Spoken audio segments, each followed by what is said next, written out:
여러분 안녕하십니까? 가장 빠른 조각 뉴스큐 시작합니다. 손 내미는 신용만 하는 위장 대화냐 아니면 결사항전의 지연 전술이냐. 민주당과 한국당 서로의 본심을 의심하고 있습니다만 공통점은 있습니다. 양당 모두 마지막까지 대화의 끈은 놓지 않겠다는 것입니다.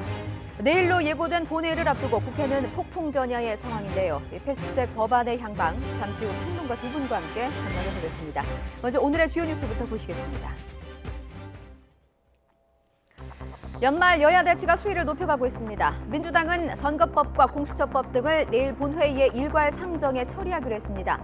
한국당은 의회 쿠데타라며 무기한 농성을 이어가고 있습니다. 주한미군을 현재 수준으로 유지하는 법안이 미 하원에서 압도적으로 가결됐습니다.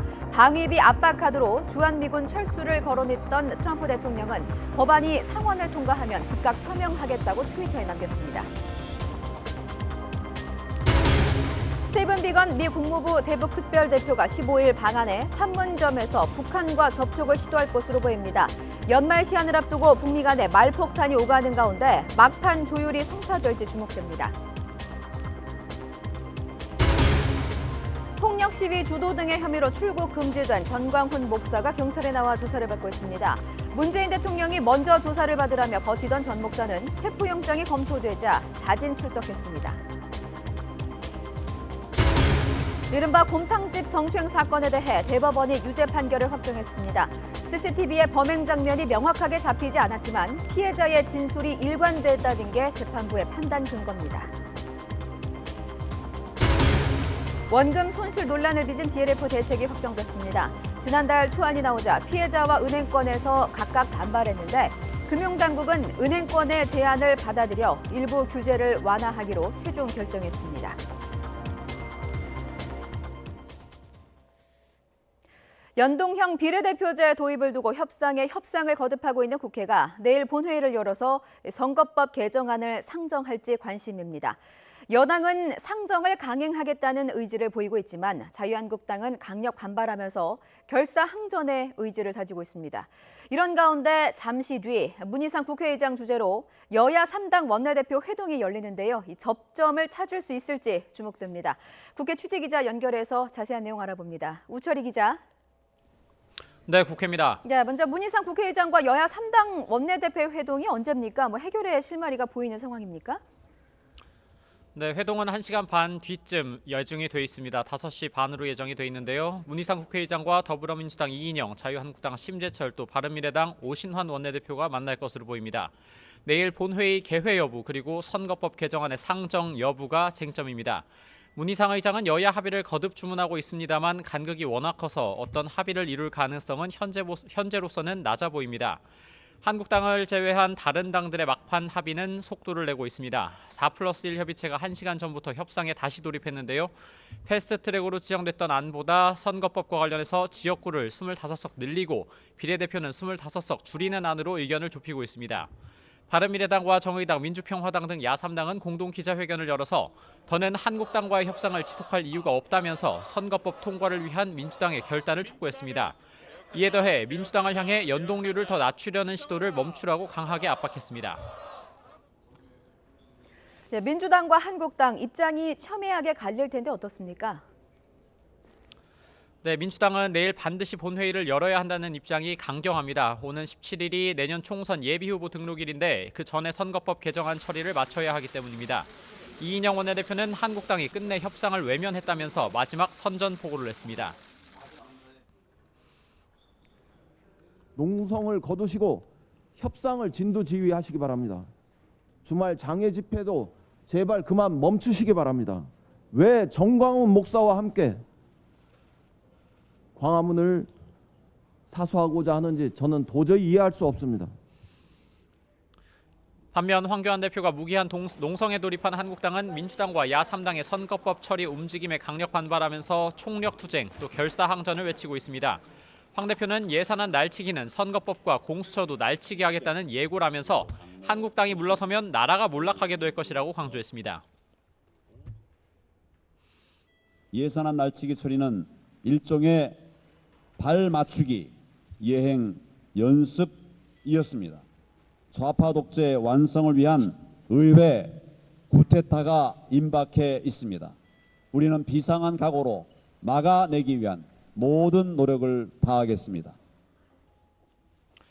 심재철 원내대표 역시 민주당과 이중대 정당들이 공수처와 의석수를 맞바꾸는 최악의 밀실 거래를 벌이고 있다고 비판했습니다. 한국당은 이번 주말에도 대규모 장외 집회를 예고하면서 총력 투쟁의 각오를 다지고 있는데요. 대체적으로 강경 기류지만 협상을 요구하는 한국당 내부 목소리도 만만치가 않습니다. 예산안처럼 일방적으로 다 내주는 최악의 상황이 올 수도 있는 만큼 선거법과 공수처법은 최대한 실익을 끌어내는 게 낫다는 겁니다. 내일 또 한 번의 큰 충돌 가능성이 커지는 가운데 국회는 폭풍 전야가 이어지고 있습니다. 지금까지 국회에서 YTN 우철입니다.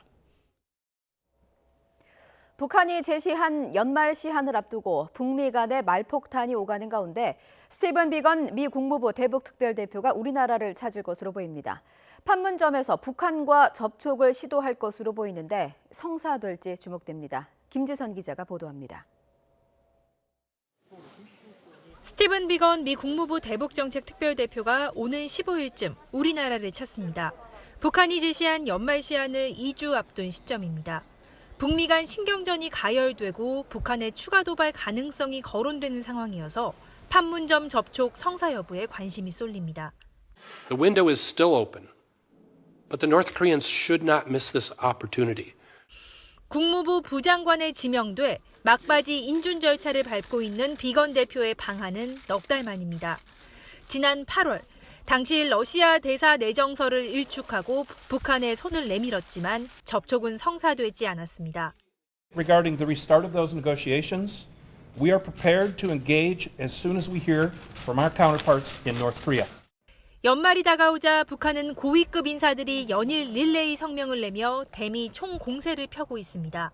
하지만 여전히 두 정상 간 관계를 강조하는 등 대화의 불씨를 남겨두었다는 분석 속에 미국과 막판 조율에 나설지 주목됩니다. YTN 김지선입니다. 김현철 통일부 장관은 교착 상태인 북미 간 비핵화 협상이 중대의 기로라며 해결을 위해 역지사지 자세가 필요하다고 밝혔습니다.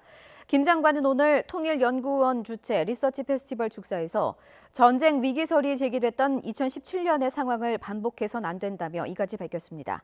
이어 앞으로의 상황을 안정적으로 관리하고 실질적인 진전을 끌어내기 위한 모두의 노력이 필요한 시점이라고 덧붙였습니다. 주한미군의 규모를 현재 28,500명 수준으로 유지하는 내용을 담은 국방수권법안이 미 하원을 통과했습니다. 트럼프 대통령은 국방수권법안이 상원 표결도 통과하면 즉각 서명하겠다고 밝혔습니다. 보도에 이종수 기자입니다. 현재 한국에 주둔 중인 미군 병력은 28,500명 정도입니다. 미국 상하원 군사위원회가 이 숫자를 유지하는 내용으로 내년도 국방예산법안, 즉 국방수권법안에 합의했습니다. 이는 올해 국방수권법에 명시된 22,000명의 주한미군 하한선을 6,500명 늘린 겁니다. 미국의 국익에 부합하거나 국방장관이 동맹국들과 협의를 거친 경우엔 이해가 적용될 수 있도록 했지만 사실상 현재 주한미군 규모를 유지하도록 제한한 것입니다. 이번 합의는 최근 트럼프 대통령이 한미 방위비 분담금 협상에서 압박카드로 주한미군 철수를 거론한 가운데 나온 것입니다. It can be debated. I can go either way. I can make arguments both ways. But I do think this. I think if we're going to do it, I think it's, they should burden share more fairly. 이랬던 트럼프 대통령이 현지 시각 11일 트위터에 주한미군 규모를 현행으로 유지하는 국방수권법안에 즉각 서명할 것이라고 말했습니다. 민주당이 다수인 하원은 내년도 국방수권법안을 찬성 377표 대 반대 48표로 승인했습니다. 이제 다음 주말쯤 상원에서 표결에 붙여질 예정인데 가결되면 대통령 서명 절차만 남겨두게 됩니다. YTN 이종수입니다. 지난 개천절 집회 때 폭력 시위를 주도한 혐의로 고발됐던 한기총 대표 회장 전광훈 목사가 5차례의 소환 통보 끝에 경찰에 출석했습니다. 출국 금지 이후 체포 영장까지 거론되자 경찰서에 나온 전 목사는 자신은 불법 행위와 무관하다며 혐의를 부인했습니다. 차유정 기자가 보도합니다. 최근 보수단체의 광화문 광장 집회를 주도하며 여러 건의 불법 행위를 한 혐의로 고발된 한기총 대표회장 전광훈 목사가 경찰에 출석했습니다. 앞서 4차례 출석 요구에도 응하지 않다가 5번 만에 소환에 응한 겁니다. 경찰이 출국을 금지하고 체포영장 가능성까지 언급되자 자진 출석한 것으로 보입니다. 전 목사는 조사에 앞서 조사받을 가치가 없어 그동안 안 나온 거고 자신은 불법 행위와는 무관하다고 말했습니다. 전 목사가 받는 혐의는 크게 집회시위법 위반과 내란 선동, 기부금품법 위반 등 6가지 혐의입니다. 경찰은 먼저 폭력 시위 주도 혐의를 집중적으로 추궁했습니다. 지난 개천절 전 목사가 주도한 대통령 하야 촉구 집회 당시 참가자 40여 명이 청와대 진입을 시도하고 경찰에게 폭력을 써서 연행됐습니다. 경찰은 집회를 주도한 전 목사가 폭력 시위도 기획한 것으로 의심하고 지난달 집회 관계자 휴대전화 등을 압수한 것으로 전해졌습니다. 통화 기록과 문자 분석 등을 마친 경찰은 이를 토대로 전 목사가 직접 지시하거나 방조한 사실이 없는지 캐물은 것으로 전해졌습니다. 경찰은 혐의가 여럿인 만큼 전 목사를 몇 차례 더 불러서 내란 선동과 불법 기부금 모금 등의 혐의에 대해서도 조사를 벌일 예정입니다. YTN 차유정입니다. 회사 돈 수십억 원을 개인 소송 비용에 쓴 혐의를 받는 조성래 효성그룹 명예회장과 아들 조현준 회장이 기소 의견으로 검찰에 넘겨지게 됐습니다. 조 명예회장 부자는 지난 2013년부터 탈세와 배임 등의 혐의로 검찰 수사를 받았는데 회사 자문 변호인단을 개인 변호에 동원하고 회사 돈으로 수십억 원대 비용을 낸 혐의를 받습니다. 경찰은 정확한 혐의 금액은 밝히지 않았는데 변호사 계약이 사건마다 진행된 게 아니라 여러 건을 한 번에 계약해서 액수를 특정하는 데 어려움을 겪은 것으로 알려졌습니다. 지난해 9월 첩보를 입수하고 수사에 나선 경찰은 지난 10월 조 회장을 소환 조사했고 건강 상태가 좋지 않은 조 명예회장에 대해서는 지난달 자택을 찾아가 방문 조사했습니다. 12.12 군사반란 40년을 맞은 오늘 시민단체들이 전두환 씨를 즉시 구속하고 엄중히 처벌할 것을 요구했습니다. 5.18 시국회의 등 3개 단체는 기자회견을 열고 중죄를 지은 자를 제대로 처벌하지 않는다면 나라다운 나라가 아니라며 전 씨 구속을 사법당국에 촉구했습니다. 단체들은 전 씨가 회고록에서 5.18 민주화운동 희생자의 명예를 훼손해 다시 법의 심판을 받게 됐지만 재판을 거부한 채 호의호식하고 있다고 지적했습니다.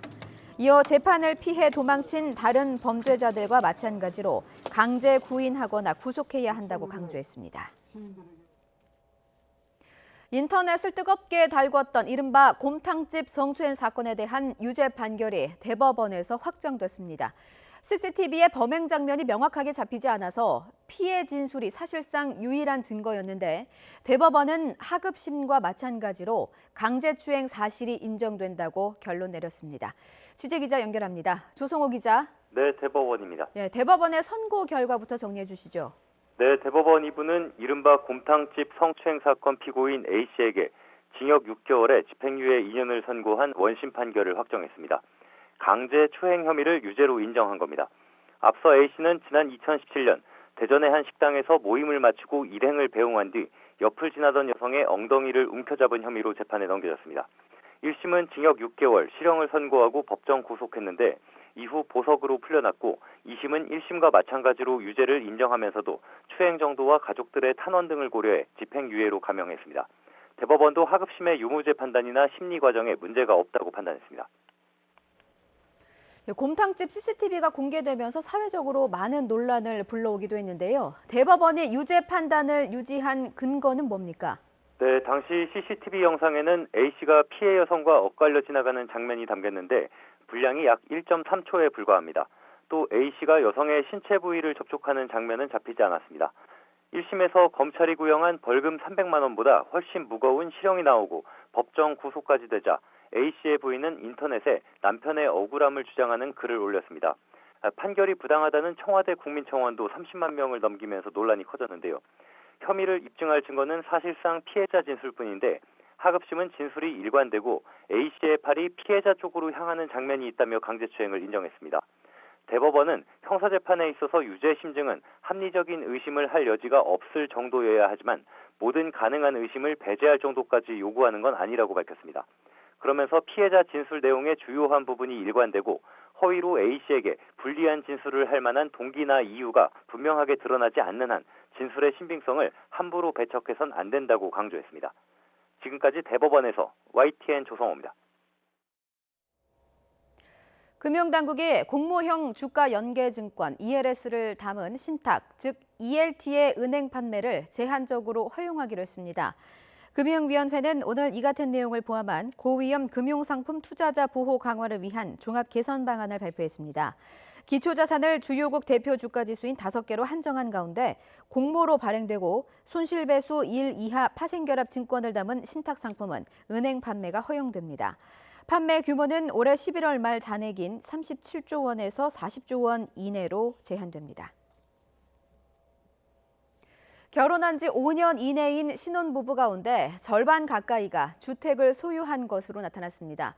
통계청의 2018년 신혼부부 통계 결과를 보면 지난해 11월 기준으로 최근 5년 내 혼인신고한 초혼 신혼부부 105만 2천 쌍 가운데 부부 중 한 명이라도 주택을 소유한 경우는 43.8%인 46만 1천 쌍으로 집계됐습니다. 유주택 부부의 비중은 전년보다 0.2%포인트 올랐습니다. 주택을 한 채 소유한 부부는 38만 5천 쌍, 두 채 소유한 경우는 6만 2천 쌍, 세 채 이상 보유한 다주택 부부는 1만 4천 쌍이었습니다. 신혼부부들은 합산 소득으로 연평균 5,504만 원을 벌어 전년보다 226만 원 증가했습니다. 우리나라에서 담배를 팔려면 반드시 담배값에 흡연 경고와 청소년 판매 금지 문구를 넣어야 합니다. 최근 일본계 기업인 JTI 코리아가 청소년 판매 금지 문구를 넣지 않았다가 전량 회수 등의 시정 명령을 받았는데요.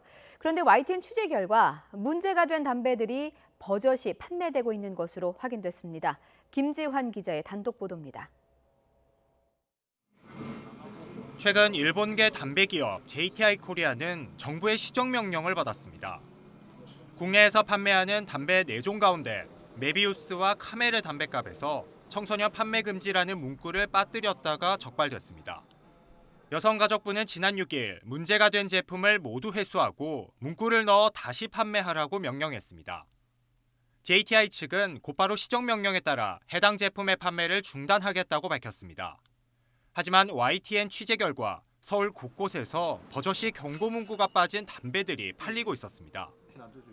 취재진이 만난 편의점주는 JTI 측으로부터 어떠한 요청도 받은 적이 없다고 밝혔습니다. 심지어 해당 제품이 판매가 금지된 사실조차 모르고 있었습니다. 지금 처음 듣는 얘기예요. 그런 거는 몰랐었거든요. 아직 담배 업체에서는 공문이나 그런 것도 없었고 알지도 못했었고 평상시에 팔던 대로 지금 판매를 하고 있는 중이었어요. 일부 편의점에서는 담배값이 아닌 포장 비닐 위에 임시로 경고 스티커를 붙인 제품들이 유통되고 있었습니다. 시정 명령의 취지와는 달리 JTI 측이 전량 수거를 피하려고 꼼수를 부렸다는 비판이 나옵니다. 담배값 직면의 원칙을 따라라라고 얘기했는데 저희는 어쨌든 간에 담배값에 붙이는 거가 원칙이다라고는 생각하고 있습니다. YTN 취재가 시작되자 JTI 측은 소매점이 워낙 많다 보니 시정 조치를 시행하는 데 시간이 걸리고 있다고 해명했습니다. 새로운 정부 고시 내용을 적용하는 과정에서 의도치 않은 실수로 경고 문구 하나가 누락되었습니다. 이번 주까지 시정 조치를 완료하는 것을 목표로 하고 있습니다. 현행법에 따르면 수거나 시정 명령을 받은 사업자가 제대로 이행하지 않을 경우 2년 이하 징역이나 2천만 원 이하의 벌금형을 받을 수 있습니다. YTN 김지환입니다. 외주 스태프를 성폭행한 배우 강지원 씨에게 집행유예를 선고한 1심 판결에 불복해 검찰이 항소했습니다. 수원지검 성남지청은 1심 법원인 성남지원에 항소장을 제출했습니다. 강 씨는 지난 7월 경기도 광주시 오포읍 자택에서 촬영을 돕는 외주 스태프 여성 2명과 술을 마신 뒤 한 명을 성폭행하고 다른 한 명을 추행한 혐의로 재판에 넘겨졌습니다. 앞서 검찰은 강 씨에게 징역 3년을 구형했지만 1심 재판부는 범행 당시 강 씨의 사리분별 정도와 피해자들과 합의한 점 등을 고려해서 징역 2년 6개월에 집행유예 3년을 선고했습니다. 강원도 춘천시가 시장이 타는 광용 차량에 불법으로 고급 안마의자를 설치해서 비난을 받는 가운데 이재수 춘천시장이 검찰에 고발됐습니다. 자유한국당 강원도당은 오늘 오전 자동차관리법 위반과 직권 남용 혐의로 이 시장을 춘천지검에 고발했습니다. 한국당은 이 한국교통안전공단의 승인을 받지 않고 광용차를 불법으로 개조했고 이 과정에서 자치단체장 직권을 남용했다고 주장했습니다. 경북 구미에 있는 한 사립대학교 교수가 학생들에게 단체 얼차려를 줬던 사실이 뒤늦게 드러났습니다.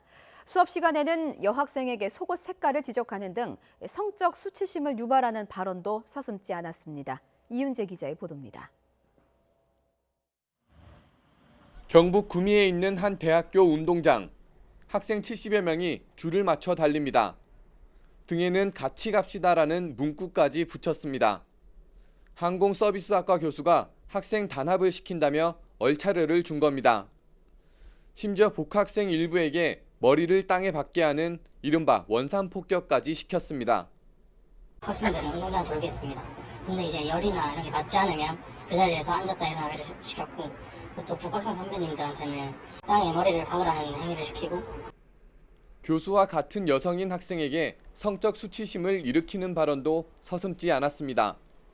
학생들은 해당 교수가 수업 중에 가슴이 작다고 말하거나 속옷 색깔을 지적하고 일부 학생에게 돼지라고 표현하며 다이어트를 강요했다고 토로합니다.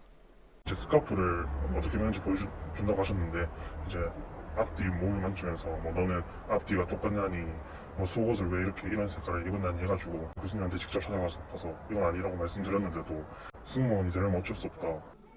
학과 교육과정과 무관한 일에 학생을 동원하는 일도 잦았습니다. 미스코리아 대회에 봉사활동 명목으로 차비 한 푼 없이 사흘 동안 학생 30명을 동원했고 독도의 날 플래시몹 행사에 억지로 끌려갔다는 주장도 나옵니다. 그날이 시험 당일 날이었습니다. 강압적으로 말씀하시면서 그래서 아침 새벽부터 갔다가 와서 이제 시험 치고 그런 건 하나도 없었고 오직 그냥 학교를 알리기 위하고 저희에게 도움이 된다고 하셨고요. 해당 교수는 행사에 참여시킨 건 경험을 쌓게 하려고 한 것이고 다이어트 발언은 승무원 면접에 영향을 주기 때문에 한 말이라고 해명했습니다. 학교 측은 운동장에서 학생들을 뛰게 한 사실은 확인된다면서 진상조사위원회를 꾸려 조사하고 있다고 설명했습니다. 진상조사위원회 발족해서 조사 중에 있다. 학생 전체를 대상으로 교수들을 통제하고 난 다음에 뭔가 사실 확인이 아마 이루어질 것입니다. 유명 항공사에서 승무원으로 일하다 강단에 선 교수의 어긋난 교육 방식에 학생들의 몸과 마음만 멍들었습니다. YTN 이윤재입니다.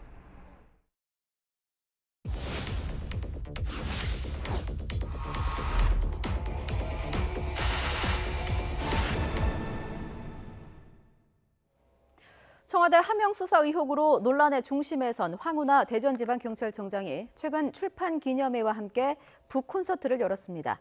자유한국당은 선거법 위반이라고 반발하며 검찰에 고발했는데요. 과연 문제가 되는지 확인해봤습니다. 팩트와이 이정미 기자입니다.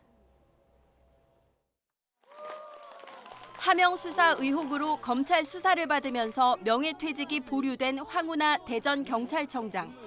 공무원 신분을 유지한 채 예정대로 북콘서트를 열었습니다. 현직 공무원 신분인 점을 이해해 주셔서 우리 여기 선거관리위원회에서도 나오셨어요. 그래서 이 정치인들에게 보내는 이런 환호, 연호 이런 것은 제가 마음으로만 받고요. 북콘서트를 여는 게 위법인지 선관위에 직접 물었습니다. 선거일 전 90일 전까지는 출판기념회 개최 주체에 대해서는 선거법상 별도의 제한은 없습니다. 후보자와 관련 있는 책의 출판 기념회가 제한되는 건 선거 90일 전부터로 내년 1월 16일까진 누구든 출판 기념회를 열어도 된다는 설명입니다. 하지만 출판 기념회를 통해 선거에 개입하려 했다면 판단은 달라질 수 있습니다. 황 청장의 당시 발언을 모두 살펴봤습니다. 저는 선거 출마를 위해서 책 쓴 것도 아니고요. 이 발언을 포함해 선거와 관련한 언급은 3차례 등장합니다. 선거에 나갈 듯한 뜻을 비췄지만 정치를 하고 싶진 않다. 하지만 그러면 누가 할 것이냐는 질문에 고민하고 있다. 좋은 정치를 위해 뭐든지 하겠다입니다. 하지만 공직선거법상 선거운동은 누군가 당선시키거나 낙선시키려는 행동이라서 이 정도 발언을 문제 삼긴 어렵습니다. 대법원의 판례도 있습니다. 대법원은 지난 2016년 권선택 전 대전시장의 재판에서 금지되는 선거운동은 객관적으로 당락을 도모하는 행위여야 한다며 단순히 선거와 관련돼 보인다는 추측이나 결과적으로 선거에 영향을 줬다는 정도로는 불법으로 볼 수 없다고 판시했습니다. 선거운동의 범위를 지나치게 확대해서 해석한다면 선거운동의 자유를 선언한 공직선거법의 취지에도 반하게 될 것입니다. 자유한국당은 황운하 청장이 주민에게 수여한 감사장이 604개로 전임 청장에 비해 지나치게 많다는 점도 주시하고 있습니다. 하지만 선관위는 현직 신분으로 수여한 감사장 자체를 조사하진 않는다며 개별 사안에서 비정상적인 정황이 드러날 경우에 조사를 검토할 수 있다고 선을 그었습니다. YTN 이정미입니다. 문재인 대통령은 관세청 등 차관급인 3개 외청장에 대한 인사를 단행했습니다.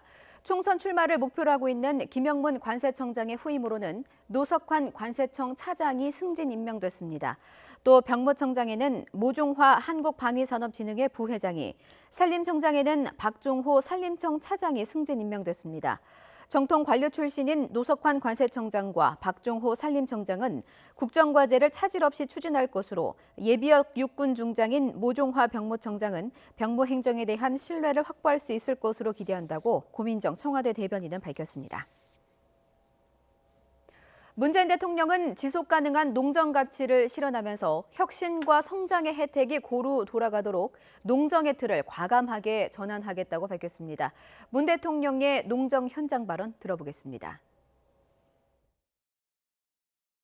사람과 환경 중심의 농정을 구현하겠습니다. 공익형 직불제는 지속 가능한 농정의 핵심입니다. 사례 편중된 직불제를 개편하여 논농소와 밭농사 모두 직불제 혜택을 받도록 하고, 중소농민을 더욱 배려하여 영농 규모에 따른 격차를 줄이겠습니다. 살고 싶은 농어촌을 만들겠습니다.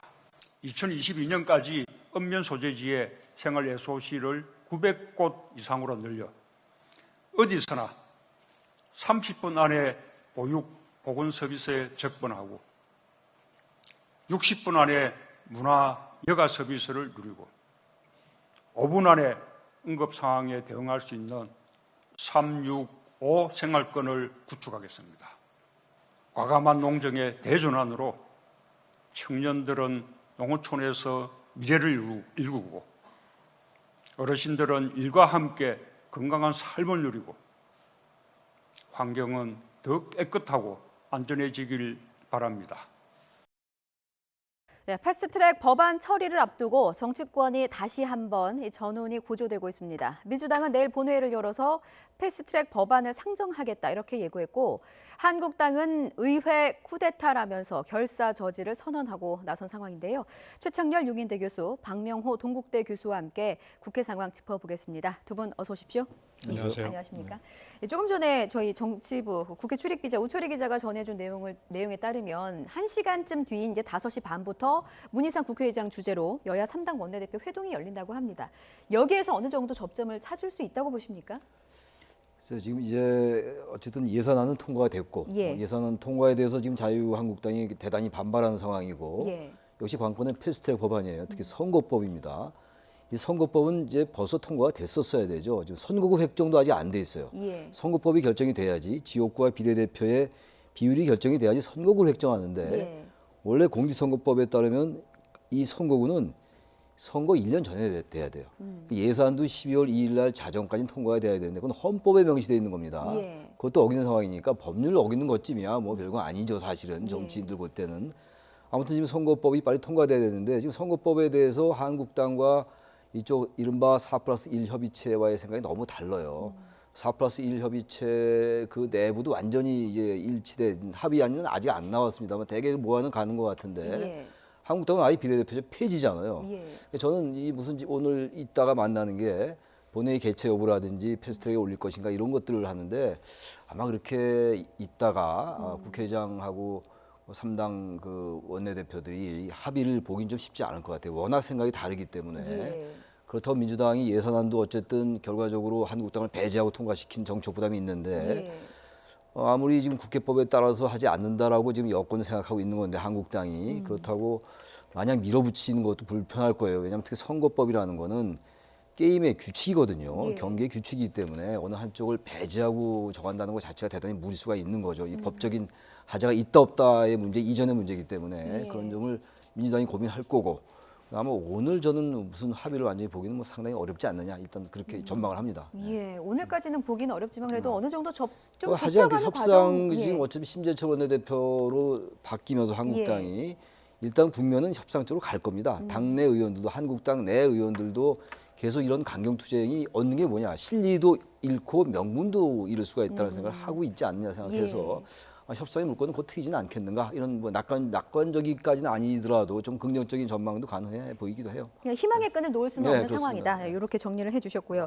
지금 한국당이 뭐 결사항전의 의지로 나서기는 했습니다만 사실상 교수님께서 말씀하신 것처럼 예산안을 처리할 때 허를 찔린 면도 있기 때문에 한국당이 막판 협상에는 그래도 어떻게든 참여하지 않을 것이냐 이런 관측도 있더라고요. 그 양쪽 다 아마 많은 노력을 하고 있지 않을까 생각이 됩니다. 예. 아마 민주당하고 한국당 간의 비공식 다양한 채널로 다양한 수준에서 아마 서로 대화가 오고 있지 않은 생각되고 또 4+1의 또 협의체 내에서도 그 여러 가지가 논의 중이기 때문에 그 다층화된 그러니까 여러 트랙에서의 협상과 아마 이런 것들이 지금 진행 중일 텐데 아마 17일 날을 통과를 지금 목표로 그 하지 않나 생각이 되거든요. 그건 이제 예비 후보 등록이 17일부터이기 때문에 적어도 선거구 획정은 몰라도 선거 제도가 뭐라는 거는 알아야 되지 않느냐라는 비판이 있을 수 있고 따라서 민주당 측이나 입장에서는 아무튼 17일 전제로 봤을 때 내일쯤 본회의에 일단 상정을 해야 한국당이 필리버스터링을 하더라도 17일 전까지 통과될 수 있지 않겠다는 생각을 할 것 같고요.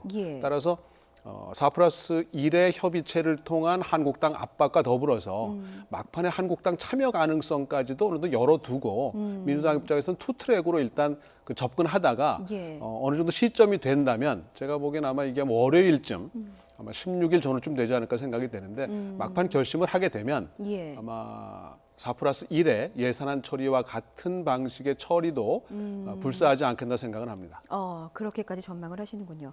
한국당이 지금 내세우는 카드는 말씀하신 것처럼 필리버스터인 것 같습니다. 그런데 민주당에서는 또 쪼개기 임시국회로 대응하지 않겠느냐라는 뭐 전망도 나오고 있습니다만 이렇게 되면 한국당의 필리버스터 전략은 사실상 좀 무력화되는 것이 아니냐 싶은 필리버스터를 이제 어느 한 안건에 대해서 하면 그 이제 그 본회의까지는 뭐 계속 가는 거죠.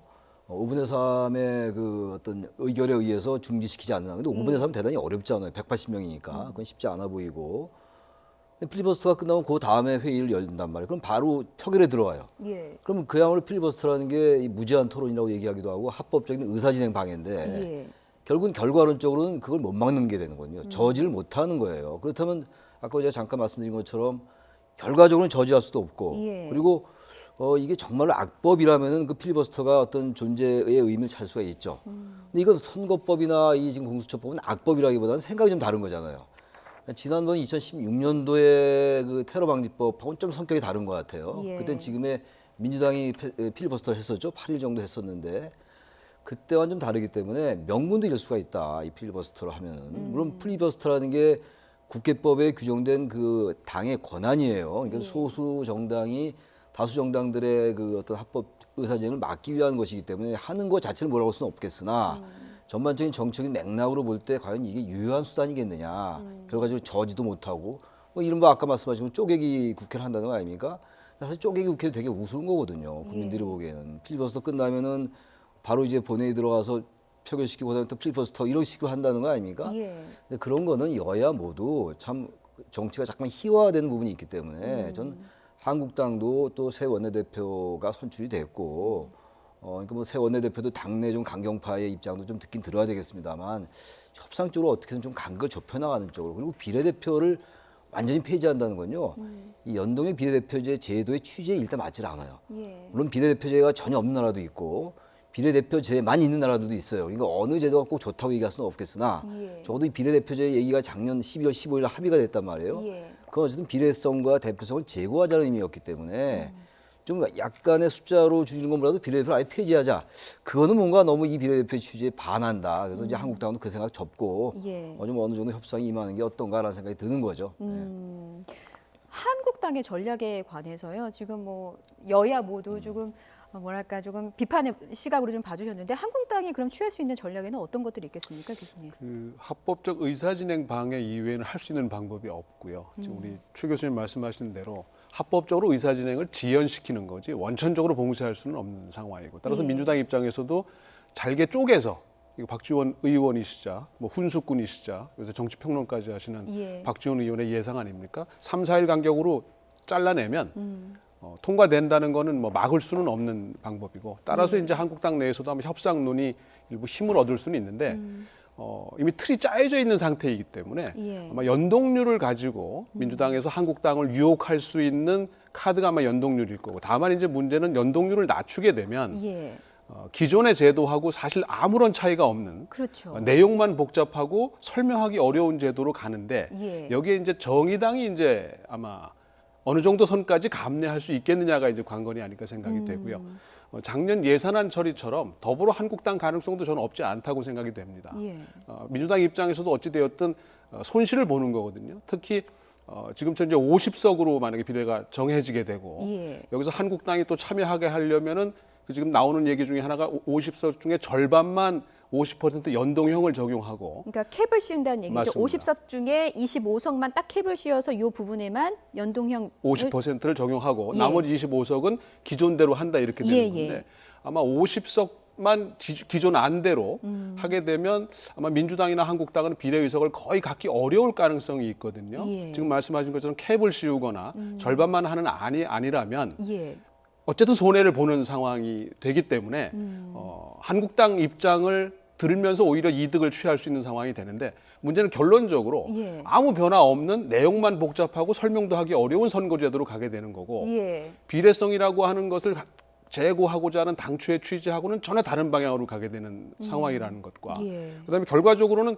상황을 더 어렵게만 만든 거고 이런 거를 과연 이제 어디까지 그 정책 이해관계의 이 초점을 그 균형점을 찾을 수 있을까가 이제 관건 아닌가 생각이 됩니다. 지금 두 분 교수님과 조금 더 저희가 쉽게 설명을 해야 될 것 같습니다. 사실 앵커인 제가 이 출연을 준비하면서도 이 굉장히 헷갈리더라고요. 그래서 지금 일단 4+1 협의체가 협의하고 있는, 그러니까 접점을 이루고 있는 안이 어느 정도인지부터 조금 정리를 하고 가겠습니다. 일단은 알려진 바로는 지역구 250석에 비례대표 50석, 그리고 연동률 50%까지는 4+1 협의체에서 어느 정도 합의를 했다라는 것까지는 알려지고 있는데 그 안에서도 이견이 있다고 해요. 이게 어느 수준인 겁니까? 연동률 50% 얘기는 이미 나왔던 얘기고 이제 그거를 얘기할 때 준연동형이다 이렇게 얘기를 하는 거잖아요. 지금 현재는 253대 47이에요. 지역구가 253석, 비례대표가 47석인데 이걸 이제 비례대표 좀 늘려야 된다 해서 225대 75가 된 거 아니에요. 그러니까 지역군 줄이고 왜냐하면 국회의원 정원 늘리는 것을 국민들이 반대하니까 그래서 225대 75 얘기가 나왔다가 비례대표가 지나치게 많으니까 이게 지금 군소 야당들이 너무 많아지지 않겠느냐, 군소 정당들이. 이래서 나온 얘기가 이제 250대 50이에요. 거기까지 접근된 건데 또 일각의 얘기는 240대 60석 얘기도 있어요. 근데 250대 50이면은 지금 47석이니까 불과 3석 늘어나는 거니까 별 의미가 없어요.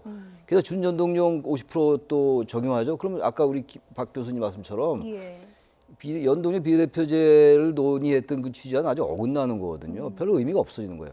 그래서 조금 이제 거기서 조금 더 나아가서 그렇다면 좀 늘리자. 75석까지 아니더라도 좀 늘려서 250대 50이 아니라 240대 60으로 하자. 그런 얘기도 좀 나오고 있는 거예요, 지금. 근데 어쨌든 간에 거대 정당들보다는 좀 이 작은 당들이 유리한 것만은 분명해요. 그러니까 연동형이라는 게 정당 득표를 의석과 연동시키는 거거든요. 지금의 제도는 47석을 정해놓고 비례대표 거기서 이제 정당 득표를 곱해서 배분하는 건데 이건 그렇지가 않아요. 아예 전체 정당의 의석을 딱 정하는 거예요, 정당 득표로. 그런 다음에 지역을 뺀 걸 비례대표 주는 건데 50%를 연동하니까 반만 연동을 시키는 거라서 굉장히 복잡해집니다. 이 자리에서 설명 불가합니다, 그건 지금. 맞습니다. 그게 원래 이렇게 복잡해야 될 일이 아니거든요. 그러니까 당초의 취지대로 비례성을 제고하는 게 목표였다고 한다면 225 플러스 75로 가면 돼요. 그리고 근본적으로 비례성을 높이고자 한다라고 한다면 이건 비례하고 지역의 비율이 1대1이 돼야 예. 원래 취지에 부합하는 거고 그걸 못하니까 준자를 붙여가지고 세계에서 유례가 없는 제도를 만들어내면서 225, 75로 당초 아니었던 건데 이것도 지금 안 된다고 해서 250대 50까지 간 거 아니겠습니까? 예. 따라서 비례성의 취지라고 비례성 제고라고 하는 취지도 이미 놓친 상태고 앵커께서 말씀하신 대로 설명하기가 되게 어려운 제도예요. 예. 그리고 250 플러스 50이 된다 하더라도 불과 세석 갖고서 지역구 세석 줄이고 비례 세석 늘리는 걸 그대로 가도 될 거를 가지고 되게 예. 복잡하게 설명하게 지금 만든 것이 아닌가 생각이 됩니다. 예. 자, 그렇다면 어쨌든 여기저기서 다 반발할 가능성이 지금 충분한 상황에서 어떻게 합의를 해야 모두가 좀 만족할 만한 협의안을 도출해낼 수 있을까? 이 부분이 좀 기본적으로 이러한 법들이 정치관계법들이거든요. 예. 공직선거법, 정당법, 정치자금법 이런 게 다 정치에 관련된 이른바 정치관계법들은요. 예. 선거를 앞두고 논의하면 안 되는 거예요. 왜냐하면 각 정당이나 정파들이 이 정치적인 유불리가 눈에 보이기 시작한단 말이에요. 그러니까 눈에 보이지 않을 때, 예. 그럼 말하자면 그 이제 그 존 롤스가 말하는 정의 법칙에서 나오는 거죠. 무지의 베일을 쌓아놓은 상태에서 하면 자기한테 유리할지 불리할지 모르잖아요. 선거가 그렇게 많이 남았기 때문에 그때에 가서 이 정치 상황이 어떻게 될지 알 수도 없고 정치적 변수가 또 뭐가 튀어나올지 모르기 때문에 그때는 조금 사심없이 할 수 있는데 불과 넉 달 후니까 너무 계산이 많이 보여요. 그러니까 자꾸만 이 각 당내에서도 농촌을 지역구로 둔 의원들과 도시를 지역구를 둔 의원들이 또 이해가 엇갈리는 것이고 또 거대 정당들과 좀 군소 정당들의 이해도 엇갈리고 말이죠. 그러니까 이건 어느 것이 어디에 유리하다고 단정하기도 어려워요, 사실은. 그리고 숫자가 어떻게 되냐에 따라서 연동형이 됐건 준연동형이 됐건 특정 정당에 꼭 유불리를 따지기도 어렵습니다, 사실 그거. 제가 숫자를 쭉 해봤는데 꼭 그렇지 않아요. 굉장히 복잡하기 때문에. 예. 중요한 건 어쨌든 간에 지금 한국당이 비례대표를 완전히 폐지하지 않는데 그럼 협상이 안 될 거 아니겠어요. 예. 그래서 한국당도 어느 정도 이제 비례대표를 살린 쪽으로 가고 또 이쪽에서 정의당 같은 경우가 이제 아주 이 비례대표제가 대단히 유리하죠. 계속 정당 대표가 좀 나오니까 예. 그걸 전체 의석과 연동시키면은 의석이 꽤 늘어날 겁니다. 정의당 같은 경우가. 그래서 이제 현저하게 이제 이해관계가 엇갈리는 거거든요. 그렇다면 비례성을 좀 제고한다면 조금 250대 50, 240대 60에서 좀 그 사이 뭔가를 해서 예. 할 수밖에 없을 거예요. 그렇게 하다 보면 이제 누더기법이 되는 거예요. 예. 아까 박 교수님 말씀하신 뭐 이것저것 고치고 연동률 또 조정하고 그러면요 의미 없는 법이 될 가능성이 많다라고 좀 이미 봅니다. 누더기가 된 상태죠. 예. 그러니까 방법은 간단합니다. 합의가 안 되면 기존대로 가는 겁니다. 그리고 논의하되 다음 선거부터 적용하는 거를 하면 되거든요. 예. 지금 이해관계를 앞두고 있는 상황에서 4개월 앞에 있는 어떻게 될지 모르는 걸 가지고 따지다 보니까 이런 상황이 벌어지게 되는 거고 따라서 기존대로 합의 안 되면 가는 거고요. 비례성 제고라는 게 원래 목적에서 시작했기 때문에 예. 그거라고 한다면 225 플러스 75를 표결에 붙이는 겁니다. 여기서 250대 50으로 간다는 건 이미 누더기를 시작했다는 거고 여기다가 석패율제 또 지역구 안 줄이기 그죠? 이렇게까지 들어가게 되면 250대 50은 이미 누더기가 됐다라는 이야기입니다. 비례성 제고라는 취지는 이미 사라졌다는 걸 스스로 인정한 것이고 기존의 이해관계를 그대로 반영하고 두 번째 기회까지 석패율제로 해서 얻겠다는 거거든요. 예. 대단히 비겁한 행위가 아닌가 생각이 됩니다. 아, 지금 두 분이 정치권을 향해서 아주 쓴소리를 쏟아주고 계십니다. 권역별까지 예. 도입되면요. 권역별 내에서 또 그걸 또 적용해야 돼요. 준연동형을. 그러면 대단히 복잡합니다. 그래서 저는 어쨌든 250대 50은 별 의미가 없어요. 숫자 자체가. 예. 일단 적어도 표면적으로 비례대표가 좀 늘어나야지 이 제도가 물론 이 비례대표제가 도입된다 해도 뭐 우리가 흔히 얘기하는 예. 뭐 다당제를 통해서 협치를 한다 그게 될지 안 될지도 몰라요 사실은. 여러 가지 정치적 변인들이 있기 때문에 변수들이 있기 때문에 그러나 어쨌든 간에 지금 거대 정당들에 의한 이른바 적대적 공존 이런 것들 좀 깨부수자란 측면이긴 한데 예. 문제는 또 이겁니다. 누구를 공천할 것이냐의 방법은 잘 논의가 안 되고 있어요. 언론도 그렇고. 그 75명 돼가지고 막 그 개파 수장이 막 그 지정하고 그러면은 그것도 예. 의미가 없어지는 것이라서 산 넘어 산인 것 같긴 한데 어쨌든 간에 취지 자체도 지금 어긋나고 있는 것만은 분명히 보이긴 합니다. 예. 이 부분에 대해서 사실 자유한국당도 뭐 그렇게 잘한 거 있는 건 아니지만 예. 그 4+1의 협의체에서 지금 만들어진 안이나 또는 뭐 자유한국당을 포함한 안이 아마 될 수도 있어요. 아마 그렇게 되면 비례성의 취지는 제가 보기엔 비례성이라는 말 자체를 할 의미가 없는 선거제도로 다시 돌아가는 기존의 제도와 같은 건데 되게 복잡해지기만 한 선거제도라고 생각이 되고요. 예. 따라서 이게 이제 선거를 앞두고 또 그분들의 이해관계에만 충실한 제도를 만들려다 보니까 이렇게 복잡해지게 된 거고 이해 당사자가 너무 많아졌거든요. 예. 그걸 다 만족시키려고 하니까 만족을 못 시키는 겁니다. 맞습니다. 지금 이 두 분의 쓴소리를 정치권이 좀 듣고 있으리라고 그걸 들으려고 생각이 기대하기는 들고요. 어려울 것 같아요. 왜냐하면 그게 국민의 목소리이기 때문에 한국당 일각에서는 지금 뭐라고 해야 되나 강경론과 좀 협상론이 비등비등한 상황인 것 같습니다. 그래서 일각에서는 뭐 의원직을 총사퇴해야 하는 것이 아니냐 이런 게 뭐 지도부 중진 의원 회의에서 나왔다고도 하고요. 근데 막상 지금 임기가 4개월 정도밖에 안 남았습니다. 이게 글쎄요. 의원 총사퇴가 의원직 총사퇴도 진짜 뭐 단식이나 이런 것들 못지않게 대단히 극한적인 방법이죠. 예. 국민들의 대표를 뽑아준 거 아닙니까? 4년 동안 일을 해라. 예. 그게 대의민주주의 아니에요. 근데 그걸 국민들의 뜻에 물어보지 않고 그만두겠다. 이것도 잘못되는 거거든요. 예. 그 의원직 사퇴라는 거는 과거에 민주화되기 전에 군사독재에 저항할 시대 따로 이렇게 저항할 수단이 없으니까 정치적인 자원이 없으니까 그때 이제 단식도 물론 민주화 이후에도 단식도 많이 했어요. 뭐 하긴 했습니다만 그럴 때 동원되는 그게 이제 장외투쟁, 강경투쟁 이런 건데 예. 야당으로서 그냥 장외투쟁, 강경투쟁 할 수 있다고 봐요. 지금 한국당이 너무 많이 글로 갔어요 지금. 모든 게 과유불급이라고. 예. 한국당은 이번 주말에 또 장애투쟁 14일 날 뭐 대규모 예. 그 집회를 연다는 거 아니겠어요? 그럼 명분이 좀 약해요. 그렇다면 이제 협상과 투쟁을 병행하는 게 맞아요. 이거 뭐 정치니까. 근데 의원직 사퇴까지 한다. 그럼 국민들이 정말 한국당이 의원직 사퇴라니까 정말 진정성이 있다라고 받아들일 것인가? 예. 좀 그렇게 받아들일 분들 많지 않을 것 같아요. 왜냐하면 아니 4개월밖에 안 남았고 어차피 이제 공천 들어가고 이러면 뭐 이제 의원직 내놓고 게임 한바탕 붙는 거거든요. 예. 이전 의원직 사퇴한다? 그거는 현실성도 떨어지거니와 그리고 막상 사퇴하면 안 할 분들이 많을 거예요. 예. 일종의 이거는 국민들에 대한 좀 어떻게 보면은 협박까지는 아니지만 우리가 이렇게까지 하겠습니다라는 그 보여주기식이 될 수 있기 때문에 예. 이런 부분들보다 어쨌든 협상 쪽으로 가라. 그 강경투쟁도 많이 했잖아요. 전혀 안 했다 몰라. 많이 했기 때문에 이제는 좀 협상 쪽으로 가라라고 좀 말씀을 드리고 싶은 겁니다. 예, 참 역대 최악의 국회라는 평가를 받고 있는 20대 국회입니다. 뭐 마지막에 뭐 유종의 미를 거둘 수 있을지 모르겠습니다만 뭔가 협상의 정신은 없고 편법만 동원되는 국회다. 이런 오명 어떻게 해야 벗을 수 있을까요? 매번 국회가 그래 왔습니다. 예. 그리고 그 다음 국회를 또 기대했지만 또 마지막에 가서는 역대 최악의 국회라고 했는데 예. 이번 국회가 좀 더 심해진 것 같고요. 별명이 많은 것 같아요. 뭐 식물국회, 동물국회, 뭐 편법국회. 적어도 국회의원들로 구성된 국회가 예. 선출직 공무원이라고 하는 것에서 최소한의 공심을 공공성을 가져야 되는데 예. 결국 자신들의 이익과 그 어떤 전망만 포장하려 드는 것이 아닌가. 이제 국민들이 제대로 판단할 시기가 다가오고 있지 않나 생각이 됩니다. 예. 저는 국회의원 글쎄요, 그게 또 헌법에 위반될지 모르겠는데 국회의원 그 선수 좀 제한할 필요도 있을 것 같아요. 아, 선수를 제한해라. 아예 3선까지만 하든가. 뭐 더 해서 뭐 합니까? 예. 4선, 5선이라고 특별히 역할하는 것도 없어요, 사실은. 그리고 이제 때만 되면 항상 저기 은퇴해라. 그 은퇴도 자기가 하는 거지 왜 남이 강요하면 안 되는 거 아니에요. 예. 그러니까 아예 선수를 제한하고 아니 지방자치단체장 더 이상 못 하잖아요, 3번 이상. 예. 그건 뭐 헌법 학자들이 들으면 아주 무식한 얘기라고 할지 모르겠는데 전 그런 것도 한번 생각해 보면 좋겠어요. 워낙 우리 정치가 판을 바꾸자면 안 돼요. 옛날에 예. 노회찬 의원이 그 삼겹살 판 바꾸라고 그랬잖아요. 판은 까마도 거기다 맨날 고기 얹어봐야 고기가 같이 타잖아요, 지금. 예. 그래서 아무리 초선 물건이라면 뭐합니까? 들어오면 다 똑같아지는데. 근데 그런 생각까지 들더라 이런 얘기입니다. 예. 정치인들에게 그 자신들의 이해관계로부터 완벽하게 자유스러워라.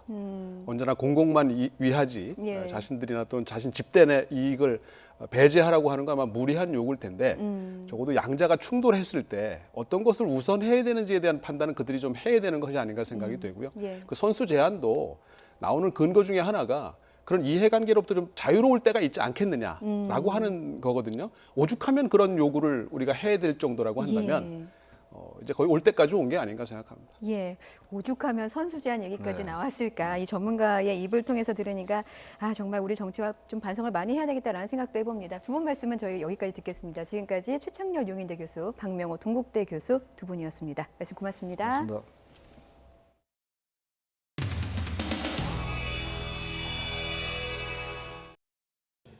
효율적인 회의 진행을 위해서 예산안부터 먼저 상정하여 심의하도록 하겠습니다.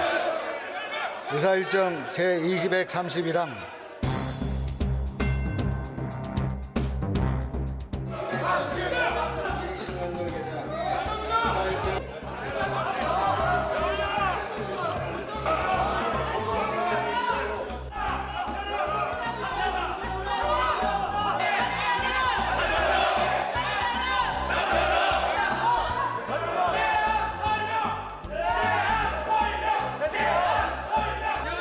무슨 제안 설명? 지금 토론 신청이 있어서 토론 진행 중이에요. 조경태 의원 토론을 포기하시겠습니까?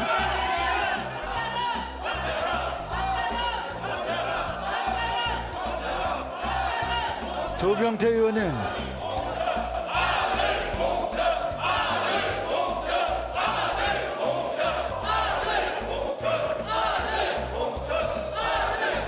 조경태 의원 토론 하시겠어요? 하시면 토론 좀 해주세요. 제발 나를 봐서 좀 토론 좀 해주세요.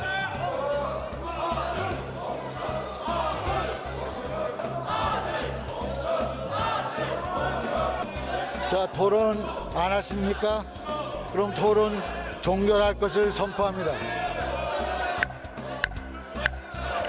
그러면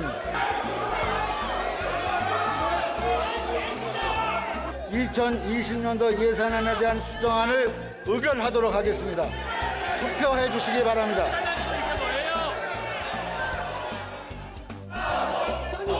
투표 결과를 말씀드리겠습니다. 재석 162인 중 찬성 156인, 반대 3인, 기권 3인으로서 2020년도 예산안에 대한 수정안은 가결되었음을 선포합니다. 이게 뭐예요? 이게 뭐예요, 이 낮추기가? 이해해줘요. 이럴 수 없죠. 이해. 그래도 제안 설명 말씀은 예전처럼 동일한 시간을 이렇게 유지하죠. 제안 설명 인간인을 포기한 사람들은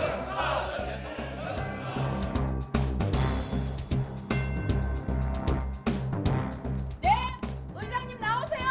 뭐가 고민합니까? 의사님 나와. 밀어봐 좀. 저리 가라고. 뒤로. 뒤로 가는 거 아니야. 시작거리지 말고. 알겠습니다. 뭐야? 나오게. 좀 열어주세요. 들어가서 지금 말씀을 드렸는데 뭐 유구무원이다 라고 해서 지금 계속 싱글싱글 웃으시면서 뭐 비웃는 건지 아니면 뭐 어쩌는 건지 뭔지 모르지만 흡족하다라는 그런 표정이신지 아니면 뭐 내 할 일을 다 했다라는 것인지 도대체 알 수가 없습니다. 아파. 다쳐. 아니 이거 경장이 시킨 거야? 경호원들 꽁꽁 둘러싸고 이렇게 천장 보고 있나 그래? 좀 모르는 사람입니다. 예산은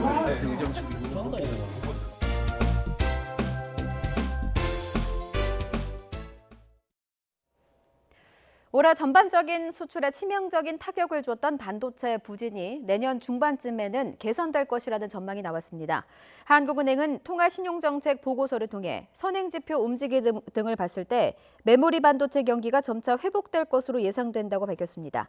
특히 반도체 산업은 부진과 회복, 확장을 오가는 경기 주기가 있다며 내년 중반쯤에는 세계적인 반도체 경기 회복과 맞물려 국내 반도체 수출도 회복 국면에 접어들 것으로 전망했습니다. 국내 경제의 위험 요인은 미중 무역 분쟁은 완화되기는 했지만 여전히 불확실성이 크다며 앞으로도 관련한 추이를 주의 깊게 살펴보겠다고 강조했습니다. 화재와 화상 위험이 있는 전기 매트와 전기 방석 등 난방용품에 대해 리콜 명령이 내려졌습니다. 산업통상자원부 국가기술표준원은 겨울철을 맞아 난방용품 안전성을 조사한 결과 26개 제품에서 문제를 발견했다고 밝혔습니다.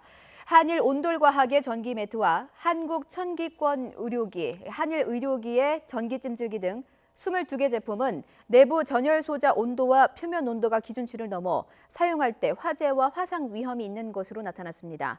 이 밖에 유아와 아동용 겨울 점퍼와 모자 7개 제품의 모피 부분에서는 최고 기준치의 33배를 넘는 유해물질 포말데하이드가 검출됐습니다. 수능 탐구 영역 선택 과목 간의 유불리를 조정하기 위해 각 대학은 100분위를 기준으로 한 변환 표준 점수라는 것을 반영합니다.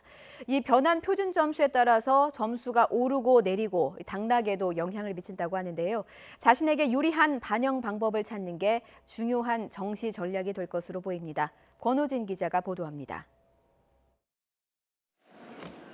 수능 과학과 사회탐구 영역 선택 과목은 각각 8과목과 9과목입니다. 과학탐구는 물리와 화학, 생명과학, 지구과학 1, 2, 사회탐구는 사회문화, 생활과 윤리, 경제 등입니다. 과목별 난이도가 달라 표준 점수만 반영할 경우 수험생에 따라 유리하거나 불리할 수 있습니다. 이런 점을 보완하기 위해 대학들은 난이도에 영향을 받지 않는 백분위를 활용해 점수를 조정하는 변환 표준 점수를 반영합니다. 서울대, 연세대, 고려대 등 서울 지역 대학을 비롯해 주요 대학들이 이런 방법을 사용합니다. 대학별 변환 표준 점수 활용 여부에 따라 수험생의 정시 전략 유불리도 달라집니다. 수능에서 난도가 높아 표준 점수가 높게 형성된 과목 응시자일수록 변환 표준 점수를 적용하면 불리해집니다. 올해 수능에서 경제와 지구과학 1 등은 어렵게 출제됐지만 윤리와 사상, 물리 1, 생명과학 1 등은 상대적으로 쉬웠습니다. 예컨대 경제 만점자의 표준 점수는 72점이었지만 조정 후 변환 표준 점수는 최대 6점 하락했고 윤리와 사상은 표준 점수 62점에서 3점 정도 변환 표준 점수가 상승했습니다. 지구과학 역시 74점이었던 만점자 표준 점수가 변환 표준 점수로 조정한 뒤 최대 6점 떨어진 반면 물리 1, 생명과학 1 등의 만점자 변환 표준 점수는 본래 점수보다 올랐습니다. 서울대와 연세대, 고려대, 건국대, 동국대 등 대부분 대학이 비슷한 양상입니다. 수험생들은 대학별 변환 표준 점수 조정 후 점수 변화에 따른 적합한 반영 방법을 찾고 대학별 환산 점수도 꼼꼼히 살피는 전략이 필요해 보입니다. 탐구를 이제 변환 표준 점수를 적용하는 대학들은 그 변환 방식이 중요한데요. 대학별로 이번 주 중에 다 발표될 예정이니까 그 변환 방식을 보고서 내 점수가 좀 더 올라갔는지 내려갔는지를 판단하는 것이 중요합니다.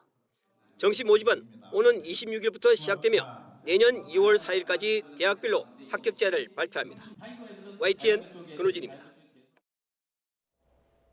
경남 창원에 있는 지혜바다 도서관은 폐교를 새롭게 단장한 곳인데요. 경남교육청이 경남 김해에도 2호 도서관을 만들어 지역 주민들에게 좋은 반응이 예상됩니다. 박종혁 기자의 보도입니다. 폐초등학교를 새롭게 단장해 만든 도서관인 김해 지혜바다입니다. 안으로 들어서니 10만 권에 달하는 책이 눈에 들어옵니다. 경남교육청 소속 25개 도서관에서 절반을 기증받고 나머지는 새 책으로 채웠습니다. 도서관 외에도 교실 같은 기존 시설을 문화, 예술, 창작 활동이 가능한 복합 공간으로 새롭게 만들었습니다. 3D 프린터를 이용해 아이디어를 실현하는 공간, 개방형 전시 공간, 공연과 강의 등을 할 수 있는 공간 등으로 알차게 꾸민 겁니다. 인근에 사는 학생이나 주민들은 가까운 데에 좋은 도서관이 생겨 환영입니다. 집에 가까운 곳에 이렇게 책도 많고 볼거리도 많은 곳이 있으니까요. 친구들이랑 계속 같이 자주 올 수 있을 것 같아요. 특히 인근에 공단이 많은 점을 고려해 기업 사랑방도 만들었습니다. 지역 사회에 녹아드는 공공도서관을 실현하기 위해서입니다.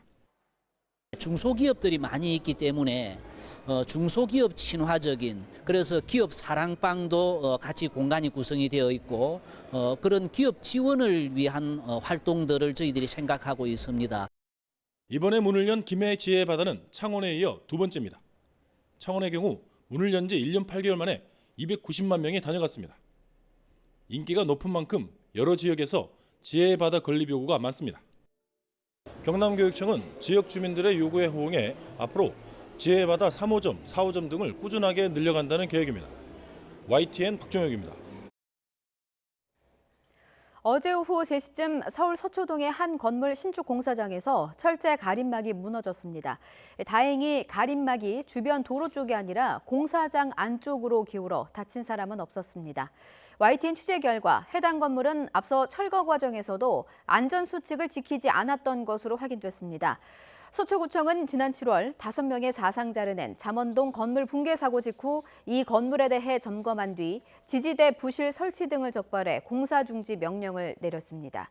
이후 시공업체는 보강 조치를 한 뒤 지난 10월 구청의 허가를 얻어 철거를 마쳤는데 최근 건물 신축 과정에서 또 안전사고가 일어났습니다.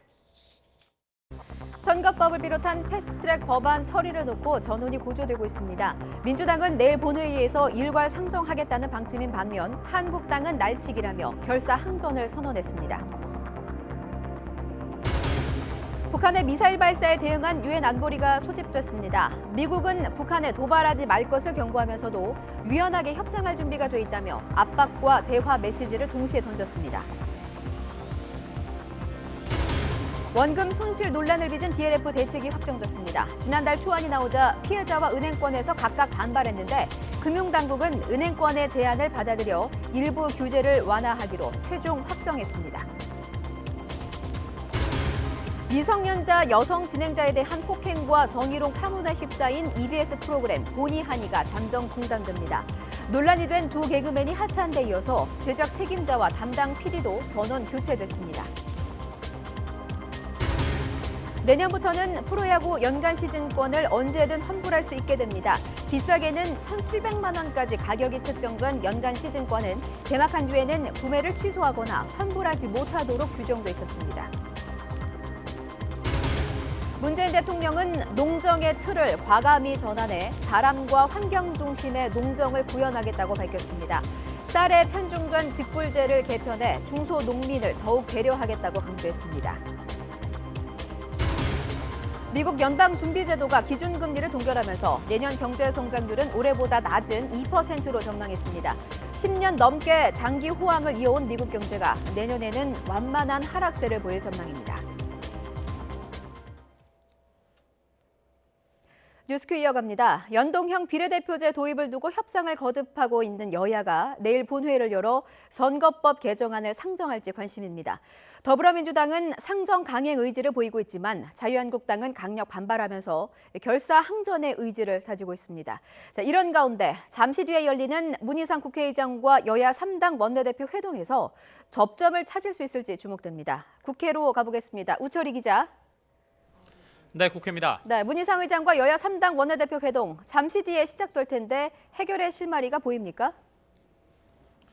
네, 회동은 오후 5시 반부터 예정이 돼 있습니다. 문희상 국회의장과 더불어민주당 이인영, 자유한국당 심재철, 바른미래당 오신환 원내대표가 만날 예정인데요. 내일 본회의 개회 여부 또 선거법 개정안 상정 여부가 쟁점입니다. 문희상 의장은 여야 합의를 거듭 주문하고 있습니다만 간극이 워낙 커서 어떤 합의를 이룰 가능성은 현재로선 낮아 보입니다. 이런 가운데 한국당을 제외한 4+1 협의체가 막판 실무 협상에 돌입했는데 잘 되나 싶었지만 결국 최종 합의를 도출하지는 못했습니다. 4+1 협의체의 각 당은 이제 원내대표 선에서 선거법은 물론 검경, 수사권 조정 등 패스트트랙에 오른 법안의 일괄 타결을 시도할 전망입니다. 바른미래당과 정의당, 민주평화당 등 야3당은 공동 기자회견을 열어서 더는 한국당과의 협상을 지속할 이유가 없다면서 선거법 통과를 위한 민주당의 결단을 촉구했습니다. 민주당과 한국당의 입장은 각각 어떻습니까? 네, 먼저 민주당은 내일 반드시 본회의를 열어야 한다는 입장이 강경합니다. 오는 17일이 내년 총선 예비후보 등록일인데 그 전에 선거법 개정안 처리를 마쳐야 한다는 이유입니다. 이인영 원내대표는 한국당이 끝내 협상을 외면했다면서 마지막 선전포고를 했습니다. 더 이상 기다려도 대화와 타협만으로 오늘의 전국을 해결하기는 어려워 보입니다. 이제 민주당도 우리의 길도 가겠습니다. 국회의장께 내일 본회의를 열어서 개혁 법안과 민생 법안을 상정해 주실 것을. 반면 황교안 대표가 무기한 농성에 돌입한 한국당은 민주당과 야3당의 선거법 처리 움직임에 강력 반발하면서 총력 투쟁 또 결사항전을 외치고 있습니다. 황 대표는 예산안 날치기는 선거법과 공수처도 날치기 하겠다는 예고라면서 한국당이 물러서면 나라가 몰락하게 될 것이라고 강조했습니다. 예산안 날치기 처리는 일종의 발 맞추기 예행 연습이었습니다. 좌파 독재 완성을 위한 의회 구테타가 임박해 있습니다. 우리는 비상한 각오로 막아내기 위한 모든 노력을 다하겠습니다. 심재철 원내대표 역시 민주당과 이중대 정당들이 공수처와 의석수를 맞바꾸는 최악의 밀실 거래를 벌이고 있다고 비판했습니다. 한국당은 이번 주말에도 대규모 장외 집회를 예고하며 투쟁 수위를 높이고 있는데요. 대체적으로 강경 기류지만 협상을 요구하는 한국당 내부 목소리도 만만치가 않습니다. 예산안처럼 일방적으로 다 내주는 최악의 상황이 올 수도 있는 만큼 선거법과 공수처법은 최대한 실익을 끌어내는 게 낫다는 겁니다. 내일 또 한 번의 큰 충돌 가능성이 커지는 가운데 국회는 폭풍 전야가 이어지고 있습니다. 지금까지 국회에서 YTN 오철입니다. 문재인 대통령은 지속가능한 농정 가치를 실현하면서 혁신과 성장의 혜택이 고루 돌아가도록 농정의 틀을 과감히 전환하겠다고 밝혔습니다. 문 대통령은 농정의 틀을 전환하기 위한 2019 타운홀 미팅 보고대회에서 정부의 농어업 정책은 농어민의 정직함과 숭고함에 답해야 한다며 이같이 강조했습니다. 이를 위해 사람과 환경 중심 농정을 구현해 공익형 직불제 시행, 농어촌 문화 보건 서비스 시설 확충, 농수산물 수급 관리 선진화에 나서고 스마트 기술 보급도 확대할 계획을 밝혔습니다. 문 대통령은 과감한 농정 대전환을 통해 젊은이와 아이들이 많아지는 농산 어촌, 물려주고 싶은 농어업의 나라를 만들겠다고 말했습니다. 청와대는 문재인 대통령의 국민과의 대화에 참석한 국민 300명의 질문에 대해 개별 답변서를 보냈습니다. 청와대는 국민과의 대화에서 시간이 부족해 질문 기회를 얻지 못한 참석자가 많아 개별 서신을 통해 국민 질문에 답했다면서 이같이 밝혔습니다. 청와대는 국민 300명의 질문을 분야별로 분석한 결과 주택, 의료 등 복지 분야 56건, 주 52시간 등 노동 일자리 분야 53건, 대입 정시 확대 등 교육 분야 내용 41건 등으로 나타났다고 설명했습니다. 최저임금 적용 대상에서 제외돼 낮은 임금을 받는 장애인 노동자가 더 나은 곳으로 취업을 희망할 경우 정부가 월 30만 원의 수당을 2년까지 지급합니다. 고용노동부는 오늘 열린 국정현안점검조정회의에서 직업재활시설 저임금 장애인 노동자 지원 방안이 확정됐다고 밝혔습니다. 직업재활시설은 일반 환경에서 일하기 어려운 장애인들을 위해 특별한 설비를 갖춘 작업 공간으로 이곳에서 일하는 장애인 노동자 9천여 명은 최저임금 적용을 받지 못해 월 평균 임금이 40만 원도 안 되는 실정입니다. 노동부는 이들 장애인을 채용한 사업주에게도 월 80만 원씩 최장 3년 동안 지원하기로 했습니다. 원금 손실로 논란이 커진 해외금리 연계형 파생결합펀드 DLF와 관련한 재발 방지 대책이 확정됐습니다. 은행의 고위험 사모펀드 상품은 팔지 못하도록 했는데요. 대신 일부 신탁 판매 상품은 허용한다는 방침입니다. 어떤 내용이 담겼는지 조태현 기자가 정리했습니다. 높은 수익률이 보장된다는 말로 인기를 끈 해외금리 연계형 파생결합펀드 DLF.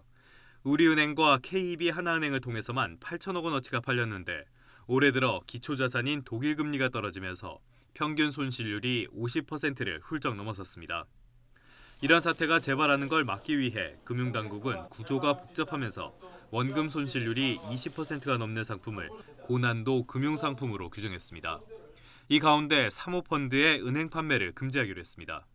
다만 지나친 규제라는 은행의 반발을 수용해 일부 신탁 판매는 현재 잔액 수준인 40조 원 이내에서 허용한다는 방침입니다. 공모형 주가연계증권 ELS를 담은 신탁 상품 판매를 일부 허용한다는 뜻입니다. 여기에 녹취는 물론이고 투자 숙려 제도도 적용해야 하는 등 소비자 보호 조치는 계획대로 이뤄집니다. 또 고난도 금융상품을 원금 손실률 20%로 규정한 만큼 복잡한 상품이라도 원금의 80% 이상이 보장되면 은행에서 팔 길은 닿지 않았습니다. 또한 최근 발생한 DLF 사태로 인해 은행권에 대한 신뢰가 실추되었으나 오히려 이를 변화와 도약을 위한 전화위복의 기회가 되었으면 합니다.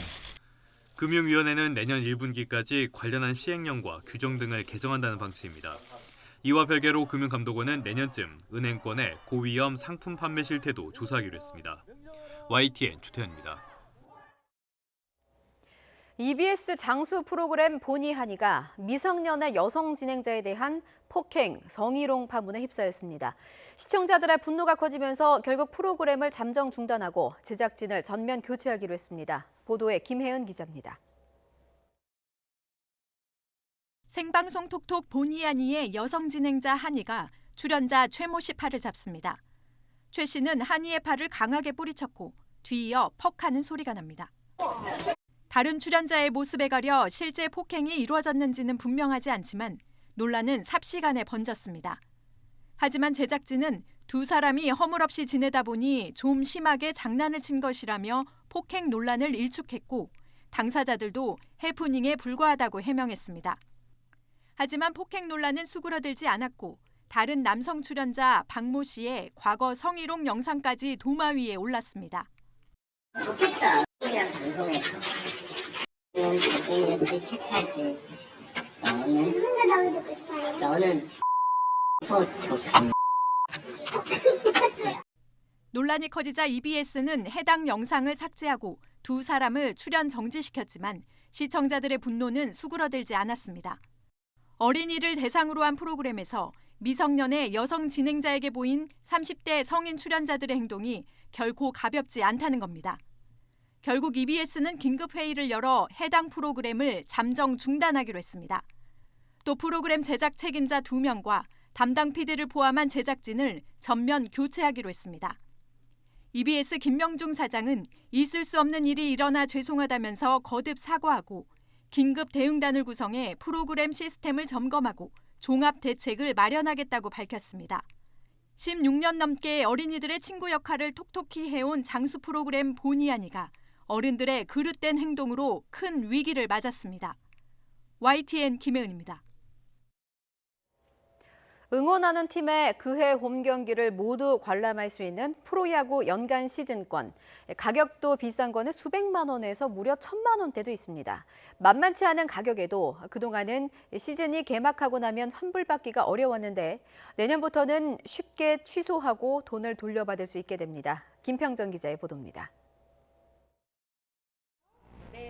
열정적인 프로야구 팬들은 중계방송으로 만족하지 않고 직접 경기장을 찾는 경우가 많습니다. 그럴 때 정규 시즌 홈 경기를 모두 관람할 수 있는 연간 시즌권을 사기도 합니다. 가격은 만만치 않아서 좋은 자리에서 보려면 200만 원에서 600만 원 가량 들고 아주 비싼 건 1,700만 원짜리도 있습니다. 그런데도 야근이 잦은 부서로 발령난다든지 피치 못할 사정이 생겨도 중간에 시즌권 이용을 취소하기가 쉽지 않았습니다. 프로야구 10개 구단 가운데 8개 구단은 환불을 아예 안 해주거나 정규 시즌 개막 등의 일정 시점이 지나면 환불을 못하게 막았기 때문입니다. 공정위는 이 규정이 고객의 계약 해제권을 부당하게 포기하게 해 약관법 위배라고 보고 시정하도록 조치했습니다. 8개 구단은 연간 시즌권 금액의 10%를 수수료나 위약금으로 빼고 환불 시점까지 이미 치러진 경기 수를 반영해 돈을 돌려주도록 규정을 고쳤습니다. 새 환불 규정은 내년 시즌권 판매부터 적용됩니다. 스포츠 관람권 계약 해지 및 환불에 관련해서 피해 예방 및 소비자 권익 보장에 따라 건전한 스포츠 관람 문화가 확립될 것으로 기대됩니다.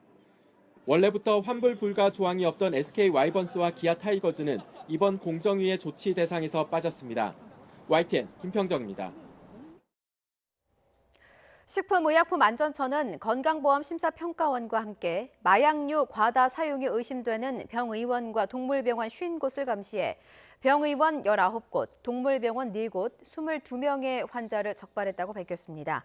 적발 사례를 보면 일부 환자의 경우 1년간 141회나 프로포폴을 맞았고 사망한 사람의 주민등록번호를 도용해 7회에 걸쳐 504정의 수면 진정제를 처방받았습니다. 식약처는 과다 투약에 의심되는 병의원 등 의료기관 21곳과 불법 투약에 의심되는 환자 22명을 검찰과 경찰에 수사 의뢰했습니다. 중소기업의 주 52시간 시행 유예와 관련해 정의당이 고용노동부 장관을 직권 남용과 직무유기 혐의로 고발했습니다. 정의당 노동본부와 민주사회를 위한 변호사 모임 등은 고용노동부가 법 집행을 임의로 유예해 국회 입법권을 심대하게 침해했다며 서울중앙지검에 고발장을 냈습니다. 정의당 등은 정부가 시행규칙을 개정해 특별 연장근로 인가 대상을 확대한 조치 등은 근로기준법의 취지와 근로시간 제도를 정부 규칙으로 형해화하는 명백한 위헌이라고 주장했습니다. 유엔 안전보장이사회가 미국의 요청으로 북한의 미사일 발사 문제와 대응책을 협의하기 위해서 회의를 열었습니다. 미국의 켈리 크래프트 대사는 북한의 유엔 결의 위반인 도발을 피해야 하며 미국은 유연한 협상을 할 준비가 돼 있는 만큼 북한의 대담한 결단을 촉구했습니다. 워싱턴에서 강태옥 특파원의 보도입니다. 미국이 북한의 미사일 발사에 대응해 2년 만에 소집한 유엔 안보리 회의. 의장국인 미국의 크래프트 대사는 북한의 연이은 미사일 발사는 명백한 유엔 결의 위반이라고 지적했습니다. 그러면서 추가 도발은 북한에 기회의 문을 닫을 위험이 있다며 도발하지 말 것을 경고했습니다. 다만 미국은 협상에 유연할 준비가 돼 있다며 북한에 대담한 결단을 촉구했습니다. We remain ready to take actions in parallel and to simultaneously take concrete steps toward this agreement. We are prepared to be flexible in how we approach this matter. 반면 중국과 러시아는 유엔 안보리가 대북 제재 결의를 완화해야 한다고 밝혔습니다. 장진 중국 대사는 대북 제재 조치들을 조정할 필요가 있다고 말했고, 바실리 네벤자 러시아 대사도 지난해 북미 대화에서 긍정적인 모멘텀이 있었지만 안보리 차원에서 관련 조치가 부족했다고 말했습니다. 당사국으로 참석한 조현 유엔 대사는 북한에 미국과의 대화를 이어가야 한다고 강조했습니다. We strongly urge the DPRK to fulfill its obligations under the relevant UN Security Council resolutions and remain meaningfully engaged in dialogue with the United States. 국무부 부장관에 지명된 스티븐 비건 대북 특별대표도 회의에 앞서 안보리 이사국 대표들과 오찬 회동했습니다. 북한의 추가 도발 가능성을 막고 외교적 해결을 해나갈 수 있도록 미국에 대한 지지를 당부한 것으로 전해졌습니다. 북한이 정한 연말 협상 시한을 앞두고 도발 가능성이 커진 상황에서 미국이 전격 안보리 회의를 소집해 압박과 대화 메시지를 동시에 던진 만큼 북한의 반응이 주목되고 있습니다. 워싱턴에서 YTN 강태욱입니다. 유엔 안전보장이사회가 유엔 회원국 내 북한 노동자를 올해 말까지 모두 송환하라는 대북 제재 결의를 채택한 이후 지금까지 최소 2만 3천여 명이 돌아간 것으로 나타났습니다. 유엔 안전보장이사회 대북제재위원회 홈페이지에 따르면 지난 6일까지 47개 회원국이 안보리 대북제재결의 2397호 파랑에 대한 이행 보고서를 제출했습니다. 러시아가 18,533명 줄었다고 보고했고 쿠웨이트는 국내 북한 노동자의 절반 이상인 904명을 송환했다고 밝혔습니다. 가장 많은 북한 노동자가 있을 것으로 추정되는 중국은 지난 3월 8일 중간 보고서를 제출했지만 내용을 공개하지 않고 있습니다. 일본 방위성은 북한이 지난 5월 이후에 13차례에 걸쳐 쏜 20발 이상의 발사체 가운데 신형 미사일 4종류가 포함된 것으로 분석했습니다. 방위성은 우선 8월 10일과 16일에 발사한 발사체는 준비 시간이 짧은 고체 연료를 사용하고 명중률이 높은 신형 단거리 탄도미사일로 분석했습니다. 이 밖에 수평 비행한 후 급상승하는 특이한 궤도의 탄도미사일과 기습 공격이 가능한 잠수함 발사 탄도미사일, 연속 발사 기술이 향상된 단거리 탄도미사일도 북한이 발사한 발사체에 포함된 것으로 분석했습니다. 11년째 장기 호황을 누려온 미국 경제가 내년에는 완만한 하락세를 보일 전망입니다. 미국 중앙은행인 연방준비제도는 기준금리를 동결한 데 이어서 내년 경제 성장률을 올해 전망치보다 낮은 2%로 내다봤습니다. 이규준 기자의 보도입니다. 미 연방준비제도는 올해 마지막 연방공개시장위원회 정례회의에서 만장일치로 기준금리를 동결했습니다. 미 연준은 성명에서 가계 지출이 빠른 속도로 증가했지만 기업 고정투자와 수출은 여전히 약하다고 평가했습니다. 이번 동결 결정은 미 경제가 지금까지 미중 무역 전쟁의 여파를 견뎌내면서 전반적으로 건강한 상태를 유지하고 있음을 반영한 것이라고 미 언론은 분석했습니다. 미 연준은 내년에도 현재의 수준을 유지할 가능성이 높다는 입장을 내비쳤습니다. We think our policy rate is appropriate and will remain appropriate as long as incoming data are broadly in keeping with our outlook. 향후 금리 전망을 가늠할 수 있는 점도표에서 17명 위원 중 13명이 내년 금리 동결을 전망한 것으로 나타났습니다.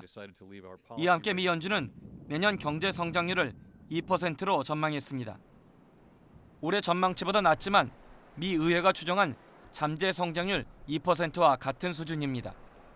내년 미국 경기의 연착륙이 예상되는 가운데 미중 무역 전쟁의 역풍과 대선 등 불확실성은 여전한 상황입니다.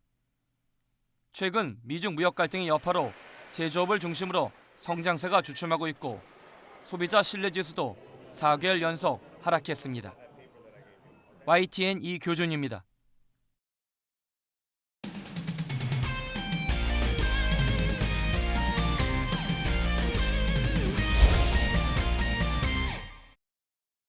방금 들어온 속보입니다. 국내 유통 중인 액상형 전자담배 일부에서 미국 보건당국이 중증 폐질환 원인 물질 중에 하나로 지목한 비타민 E 아세테이트가 검출됐습니다. 폐질환 가능성이 경고된 디아세틸과 아세토인 등 가향 물질도 나왔습니다.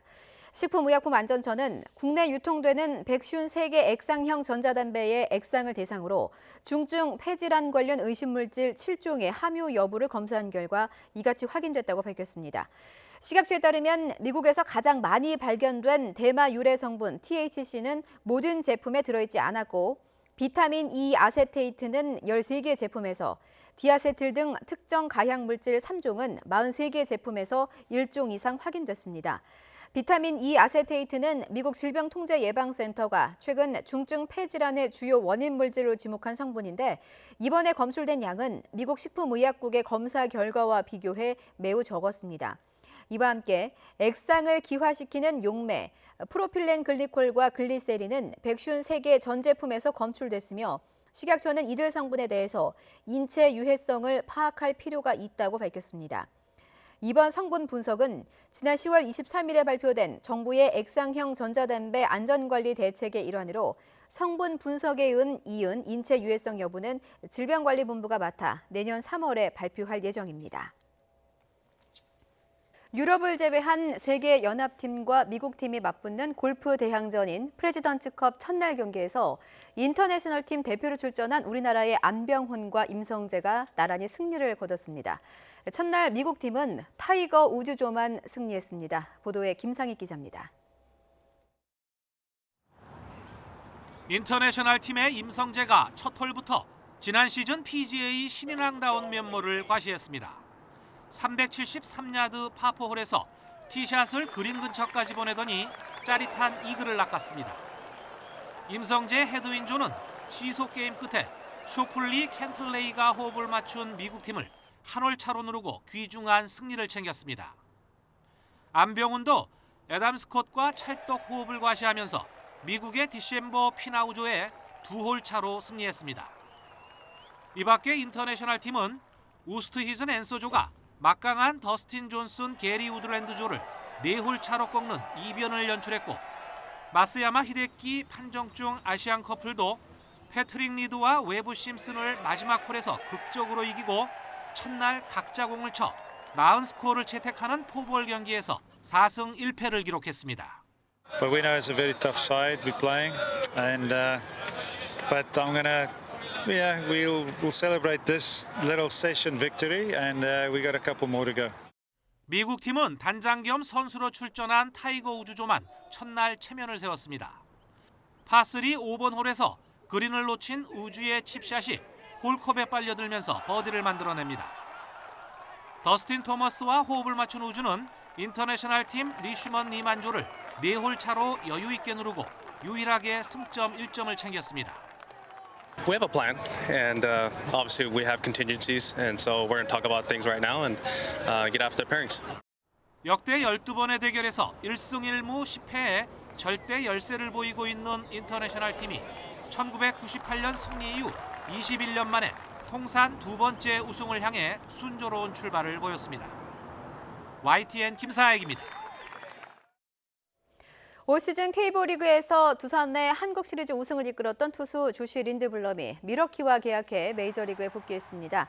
ESPN은 린드블럼이 미러키 브루어스와 3년간 912만 5천 달러, 약 109억 원에 계약했다고 보도했습니다. 스카이 72 골프앤리조트가 매출액 일부와 한 해 동안 모은 각종 성금 등 기부금 3억 원을 사회복지공동모금회에 전달했습니다.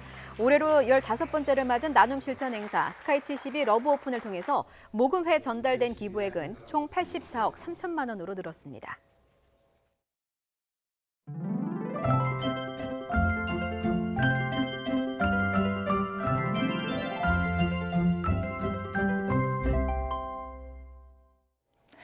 찬바람이 불면서 미세먼지는 물러갔지만 두 볼에 와닿는 공기가 급격하게 차가워졌습니다. 오늘 서울 낮 기온은 3.4도에 머물면서 추웠는데요. 내일 아침까지 영하권 추위가 이어집니다. 내일 아침 서울 기온은 영하 3도까지 떨어졌다가 낮에는 6도까지 높아지면서 예년 수준을 회복하겠습니다. 날씨는 추워도 공기질은 깨끗합니다. 내일도 전국의 미세먼지 농도는 좋음에서 보통 단계를 유지하겠습니다. 내일 낮 동안에는 활동하기가 무난하겠는데요. 하지만 밤 사이에는 곳곳에 비나 눈이 한 차례 오겠습니다. 예상되는 비의 양은 중서부와 전북, 경북 북부 지역에 5mm 안팎으로 많지는 않겠지만 강원 산간 지역은 최고 5cm, 강원도 내륙 지역과 경북 북동 산간 지역은 1cm 안팎의 눈이 내려 쌓이겠습니다. 내일 아침 기온은 오늘과 비슷하거나 조금 낮겠습니다. 서울 기온 영하 3도, 춘천 영하 6도, 안동 영하 7도, 대구 영하 3도가 예상되는데요. 낮에는 오늘보다 기온이 오르면서 추위가 누그러지겠습니다. 서울의 한낮 기온이 6도까지 오르겠고 청주와 안동 7도, 대구 9도, 광주 10도까지 오르겠습니다. 이번 주말 낮부터는 대체로 맑고 온화한 날씨를 보이겠지만 다시 미세먼지가 유입될 가능성이 있습니다. 날씨 정보였습니다. 뉴스큐 2부 잠시 뒤에 이어집니다.